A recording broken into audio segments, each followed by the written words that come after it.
Razón número 1. Porque aprendemos cómo eran las cosas del pasado. ¿Alguna vez te has preguntado cuándo comenzó a habitarse tu pueblo?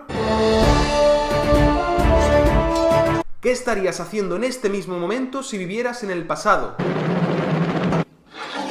¿Por qué tenemos fiestas como el carnaval? Y yo voy a hacer lo que diga mi mujer. ¿O la Semana Santa? ¿Por qué en muchos pueblos o ciudades hay murallas, castillos, caminos o incluso piedras colocadas en vertical?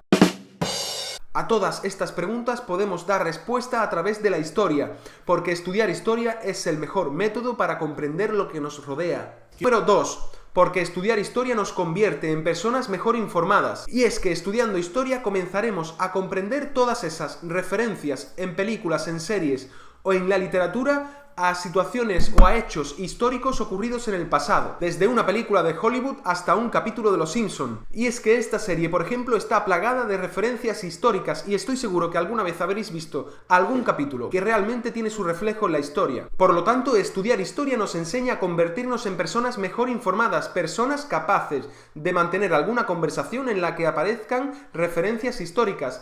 Razón número 3. Estudiar historia nos ayuda a conocer más cosas sobre lo que sucede en el mundo, porque la única manera de conocer realmente cuáles son los orígenes y los porqués de los hechos que suceden en el presente es estudiar de dónde viene. Ha habido muy recientemente una crisis de refugiados en Siria. ¿Cuál es el origen de ello? Viene de muy atrás. Eso, para conocer realmente cuáles son las causas de lo que está ocurriendo, hay que entender de dónde viene. Por ejemplo, Corea del Norte, el país más hermético del mundo. ¿Cuál es la razón de este hermetismo? ¿Por qué está en conflicto con China o con otros países de ideología comunista? ¿Por qué este país lleva sufriendo un bloqueo económico por parte de Estados Unidos desde hace décadas? ¿Por qué actualmente estamos sufriendo una crisis económica y cuáles son sus orígenes? Y también, por ejemplo, cuáles son sus paralelismos con la historia. Por ejemplo, el crack del 29. ¿Cómo salió Estados Unidos de esta crisis? ¿Podemos aprender de ello? Muchos y muchos porqués sobre situaciones que se dan en el presente y que tienen su origen en la historia.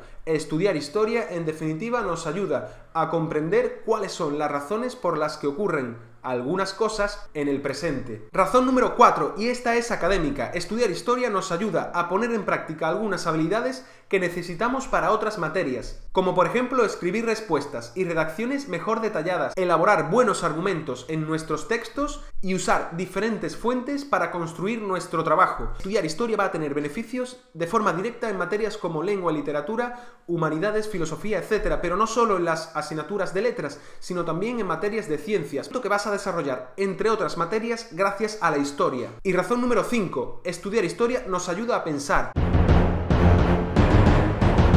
El pensamiento es la base de una buena educación en nuestros jóvenes. Es, por tanto, esta razón la que considero más importante en la educación de hoy en día. Estudiar historia nos capacita para hacernos preguntas y extraer conclusiones a partir de indicios. Podremos juzgar en la medida de lo posible las decisiones que se tomaron en el pasado mediante algunos personajes históricos y extraer conclusiones en la historia.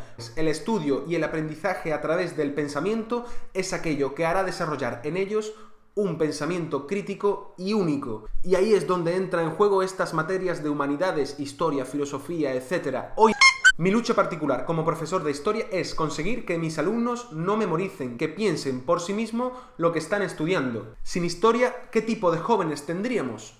Esta es la razón última de estudiar historia, desarrollar en los jóvenes el espíritu crítico, dotarles de la capacidad única de desarrollar argumentos y opiniones propias y genuinas sobre acontecimientos del pasado, porque con una idea propia nadie podrá coaccionarlos, ni manipularlos, ni manejarlos como a títeres. Y solo así nuestros jóvenes serán libres, a través del conocimiento. Ya lo dijo Sócrates, el conocimiento nos hará libres. Y ese, en definitiva, y con esto termino este vídeo, es la razón última de la educación, el de crear personas libres. Nunca lo olviden.